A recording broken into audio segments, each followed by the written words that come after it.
সোনির Xperia ফোনগুলো লাখ টাকা প্রাইসে লঞ্চ হলেও এটা বছর ঘুরে আসতে না আসতে প্রাইস কমে 20,000 টাকার নিচে চলে আসে। আমার হাতে এখন রয়েছে সোনি এক্সপিরিয়া 5 মার্ক 3। তো এই ডিভাইসটা এখন 17,000 টাকা প্রাইস রেঞ্জে পাওয়া যাচ্ছে এবং এই ডিভাইসটাকে গত 20 দিন ধরে আমি ব্যবহার করতেছি।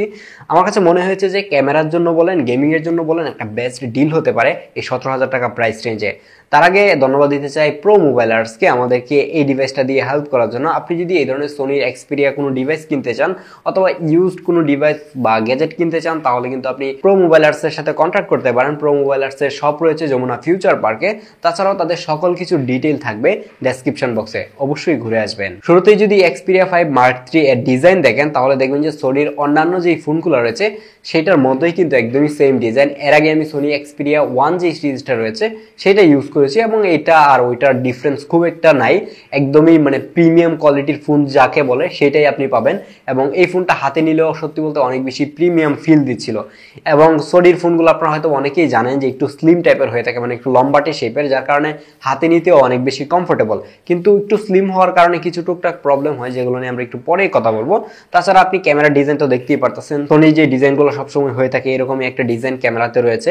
তাছাড়া যদি আপনি এটা রাইট সাইডে আসেন তাহলে দেখতে পারবেন অনেকগুলো বাটন, যেটা নর্মালি আমরা অন্যান্য ফোনে দেখে থাকি না।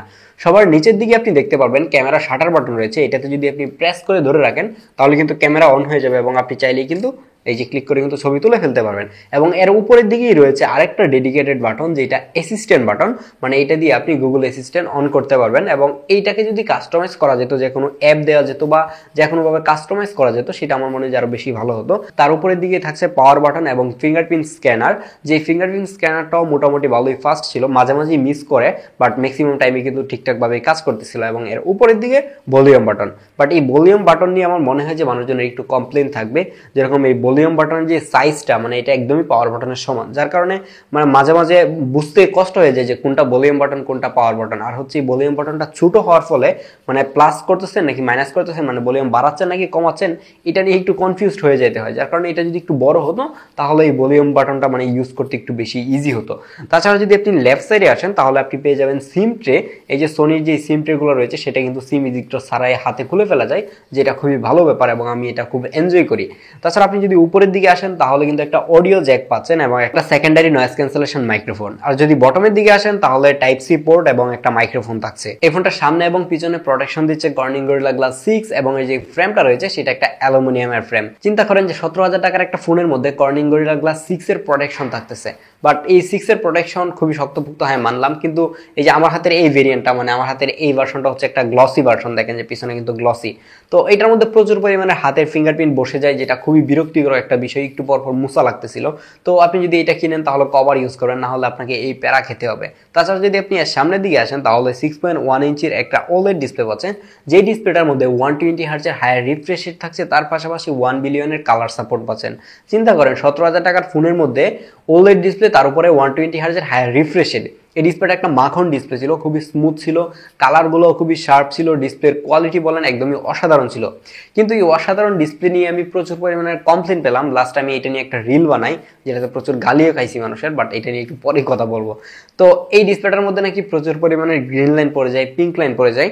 তো আমি এখন পর্যন্ত এটার মধ্যে এত ইস্যু পাই না এরকম গ্রিন লাইন পিঙ্ক লাইনের। এক্সপিরিয়া 5 মার্ক 2 যে ফোনটা রয়েছিল সেটার মধ্যে আমি প্রচুর ইস্যু দেখেছি, ডিসপ্লে ইস্যু, বাট এটাতে এখন আমি খুঁজে ওইরকম ভাবে পাই না। আপনি যদি এই ধরনের ডিভাইসগুলো কিনতে চান তাহলে এরকম ফেসবুক অনেক পেজ রয়েছে যেগুলোতে আপনি যদি জয়েন হন তাহলে যারা ইউজ করতেছে তাদের ইউজার এক্সপিরিয়েন্স জেনে তারপর আপনি এই ডিভাইসটা নিতে পারেন, তাহলে আপনার জন্য একটু বেশি সেফ হবে। এত সুন্দর একটা ডিসপ্লে তারপরে আমার কাছে এতটাও ভালো লাগে না। এর কারণ হচ্ছে যে উপরের দিকে যে মোটা একটা বেজেল রয়েছে, নিচের দিকে মোটা বেজেলগুলা, এগুলোর কারণে কেমন জানি লাগে দেখতে, ফোনগুলো অনেক বেশি মানে ব্যাকডেটেড মনে হয়। যদিও কিনা সোনির একদম ফ্ল্যাগশিপ ফোনগুলোতেও এই ধরনের মোটা মোটা বেজেল থাকে উপরে এবং নিচের দিকে, এবং সাইডের বেজেলগুলো ঠিকঠাকই ছিল, বাট এইগুলো যদি না থেকে নচ দেওয়া হতো তাহলে অনেক বেশি ভালো হতো।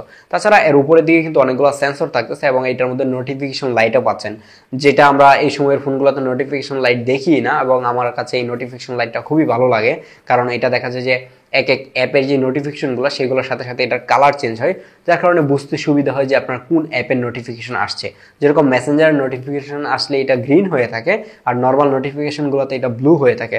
তো এই ছোটখাটো ফিচারগুলো আসলে অনেক বেশি ভালো লাগে। ভিডিও শুরুতে আপনাদেরকে যেটা বলছিলাম যে এই ডিভাইসটার মধ্যে স্ন্যাপড্রাগন 888 চিপ ইউজ করা হয়েছে। হ্যাঁ, ঠিকই শুনছেন যে স্ন্যাপড্রাগন 888 যে মানে ফ্ল্যাগশিপ এসওসিটা রয়েছে সেইটা এই 17,000 টাকার ডিভাইসে আপনি পাচ্ছেন। যার কারণে এই ডিভাইসটা দিয়ে যদি আপনি পাবজি, ফ্রি ফায়ার এই ধরনের কোনো গেম খেলতে চান, মানে হেভি গেমিংও করতে চান, এইটার মধ্যে আপনি অনায়াসে গেমিং করতে পারবেন, কোনো অবস্থাতেই ল্যাগ হ্যাং পাবেন না। যেই ডিভাইসের মধ্যে মানে এই ডিভাইসের মধ্যে যেরকম একটা গেমিং পারফরমেন্স পাবেন বর্তমান সময়ে 30-32 হাজার টাকা দিয়ে একটা নতুন ডিভাইস কিনলে যেরকম পারফরমেন্স পাওয়ার কথা তার থেকেও মাঝে মাঝে এটাতে আপনি বেশি পারফরমেন্স পাবেন। যার কারণে আমার মনে হয় যে যারা একটা গেমিং ডিভাইস কিনতে চান তারা অনায়াসে এই ডিভাইসটা কিনতে পারেন। গেমিং এর জন্য একটা বেস্ট ডিভাইস হতে পারে এই 17,000 টাকা প্রাইস রেঞ্জে। কিন্তু গেমিং এর পাশাপাশি অনেকেই আছে যে ফটোগ্রাফি করতে চান, ক্যামেরা নিয়ে জানতে চান, তাদের জন্য বলি যে এইটার মধ্যে সবগুলা ক্যামেরা সেটআপই রয়েছে। সবগুলা বলতে বোঝাচ্ছি main lens, ultra wide, telephoto lens সবগুলোই থাকছে। এটাতে 3টা লেন্স থাকছে, বাট এর যে টেলিফোটো লেন্সটা রয়েছে সেটাকে আপনি অপটিক্যালি 2টা ফোকাল লেন্থে ইউজ করতে পারবেন, যেটা একটু পরে একটু ক্লিয়ারলি বুঝিয়ে বলছি। এতে 12 মেগাপিক্সেলের যে মেইন লেন্সটা থাকছে এটার অ্যাপারচার f1.7 এবং এটা 24 মিলিমিটারের একটা লেন্স, এবং এর যে আলট্রা ওয়াইড লেন্সটা রয়েছে সেটাও 12 মেগাপিক্সেলের, যেটা 16 মিলিমিটারের। এটা যদি 13 মিলিমিটার হতো তাহলে অনেক বেশি ওয়াইড ছবি তোলা যেত। তারপরেও এটার ছবি নিয়ে একটু পরেই দেখাচ্ছি ছবি স্যাম্পলের কি অবস্থা।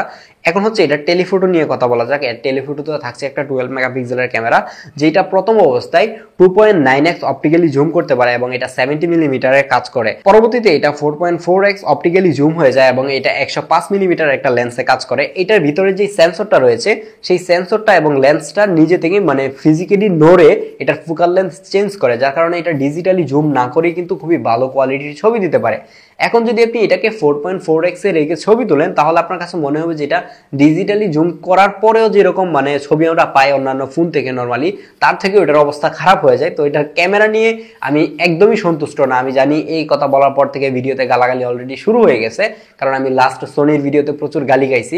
তো সোনির ক্যামেরাগুলো সত্যি বলতে অনেক বেশি ভালো। হ্যাঁ, আমি সোনির মিররলেস ক্যামেরার কথা বলতেছি, ফোনের ক্যামেরা না। আপনি দেখবেন যে ক্যামেরার জন্য কেউই সোনির ফোন কিনে না, সবাই স্যামসাং এর ফ্ল্যাগশিপ ফোনগুলো কিনে, না হলে আইফোন কিনে। তো সেই জায়গায় সোনির ফোনগুলোতে খুবই ভালো হার্ডওয়্যার দেয়, মানে খুবই ভালো সেন্সর ইউজ করে। যেরকম সোনির সেন্সরগুলো ইউজ করে পিক্সেল, স্যামসাং বলেন, আইফোন বলেন, সোনির সেন্সরগুলো ইউজ করে মাখন লেভেলের ছবি দিচ্ছে, ভিডিও দিচ্ছে। সেই জায়গায় সোনি নিজে কেন এই ধরনের ছবি দিতে পারতেছে না? কারণ তাদের ক্যামেরা এতটাও অপটিমাইজ করতে পারে না যে একদমই মার্কেটের যেই মানে ফ্ল্যাগশিপ ফোনগুলো রয়েছে সেগুলোর সাথে টক্কর দিবে। তারা ভালো হার্ডওয়্যার দিচ্ছে কিন্তু এখনো সফটওয়্যারে এতটাও ভালো না। আপনি যদি এটা সফটওয়্যারে ঢুকেন আপনার মানে মাথা টাথা ঘুরে যাবে যে এটা কি অবস্থা সফটওয়্যারে এরকম। আবার পোর্ট্রেট নিতে গেলে পোর্ট্রেটও এতটাও ভালো একুরেট পোর্ট্রেট দিতে পারে না, ব্লারিনেসটা কেমন জানি দেখতে বিশ্রী দেখায়, এবং এর ডাইনামিক রেঞ্জও খুব একটা ভালো ছিল না। আপনি যদি 4.4x এ টেলিফোটো দিয়ে ছবি তোলেন তাহলে দেখবেন যে ম্যাক্সিমাম টাইমে ছবিগুলো কেমন জানি শার্প না, একটু গোলাটে টাইপের ছবি দিতেছে, যার কারণে আমার কাছে কোনো অবস্থাতেই এর 4.4x টা ভালো লাগে নাই এবং আমি ম্যাক্সিমাম টাইমে 2.9x এ ছবি তুলেছি। তাছাড়া এর মেইন লেন্সের ছবিগুলো অ্যাভারেজ লেভেলের ছিল, একদমই মানে কাজ চালানোর মতো একটা অবস্থা বলতে পারেন, কারণ এটা ডাইনামিক রেঞ্জ খুব একটা ভালো না। লো লাইটে গেলে শাটার একদমই স্লো হয়ে যায়, প্রচুর পরিমাণে নয়েজ এবং গ্রেইন দিচ্ছিল। আপনি যদি ডে লাইটেও ছবি তুলেন তাহলে দেখবেন যে কালার একুরেট দিতে পারতেছে না, কালার এক এক সময় এক এক রকম করে দিতেছে। আপনি ডিরেক্ট সানলাইটে ছবি তুলছেন এটা কুল টুন দেখাচ্ছে, মানে দেখাচ্ছে যে মানে মেঘলা আকাশ হয়ে আছে। এই ধরনের কিছু মানে প্রবলেম আমি খুঁজে পেলাম। আপনি ছবির স্যাম্পলগুলো দেখে হয়তো বুঝতে পারতেছেন যে এটা ছবির কি অবস্থা। এখন অনেকেই বলবেন যে তুমি আগে ছবি তোলা শিখো তারপরে আসো ভিডিও বানাইতে। আমি মানে লাস্ট কমেন্টগুলো দেখে যা বুঝলাম, মানুষজন এই ধরনের কমেন্ট করতেছিল যে আমি ছবি তুলতে পারি না। আপনি এই ডিভাইসটা কেনার পরে আসলে বুঝবেন যে আমি কেন বলতেছিলাম যে এটার ক্যামেরা ভালো না। আপনি যদি ক্যামেরার জন্য ডেডিকেটেড ফোন কিনতে চান তাহলে আমি বলবো যে এটা কেনার দরকার নাই। আপনি এইটার মতোই যে প্রাইস রেঞ্জে S10 রয়েছে এটা কিনতে পারেন, কিংবা পিক্সেল 5 কিনতে পারেন, তাহলে এটা থেকে অনেক ভালো ক্যামেরা পারফরমেন্স আপনি পাবেন। আর যদি শুধুমাত্র গেমিং এর জন্য একটা ডিভাইস কিনতে চান, গেমিং এর পাশাপাশি আপনি টুকটাক ছবি তুলবেন, ভিডিও করবেন, তাহলে আমি বলবো যে আপনি Xperia 5 Mark III এই ডিভাইসটা দেখতে পারেন, তাহলে হয়তো আপনি সন্তুষ্ট হবেন।